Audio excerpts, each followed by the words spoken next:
Hi everyone, this is Dr. Callie Estes of the Addictions Coach and the Addictions Academy, and I want to thank you for buying a copy of I Married a Junkie, my husband and my story of what it was like for me as a clinician to be married to somebody who starts using heroin during your marriage that maybe never did that. And I wanted to give you a quick top 5 things to look for in case you may be married to a junkie or have a child or a loved one that is addicted to drugs, alcohol, sex, internet, shopping, some vice that is ruining their life or your life together. So top 5 things you want to look for.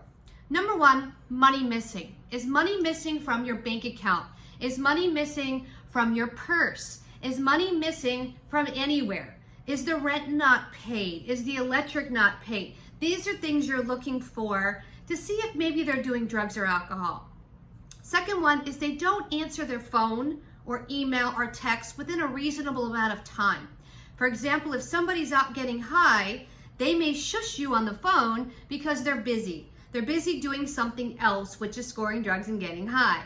So you may not see that, or you call and it may take 2 or 3 calls to get through and they were busy, or they were here, or they were there, and maybe they really weren't. So you can't connect with them on a normal level that you would with everyone else. The third thing is things are missing from the house. Your wedding ring, your jewelry, grandma's brooch, TV, a guitar, things that may be of value that they could sell or pawn to buy drugs may be missing from the home. So look for certain things. You may have to lock up your prescriptions. You may be locking up your valuables when you leave. If things are missing, you may have somebody in your life that has a drug addiction. Next, racing home from where you are to get somewhere. For example, you go to a wedding and they race home in a hurry. Or you're across the state and they race home. Or you're on vacation and they race home.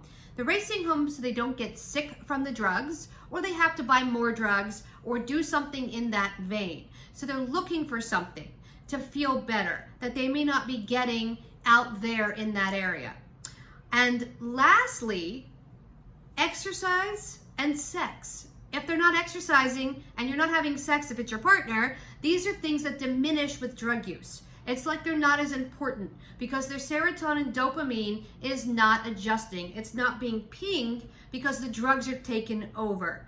You'll see this with sugar as well. People who eat lots of sugar, generally they sleep a lot more, they don't exercise, they don't eat well, they're grumpy, they're irritable. These are all signs you want to look for from your loved one if they're doing drugs and alcohol or addicted to something.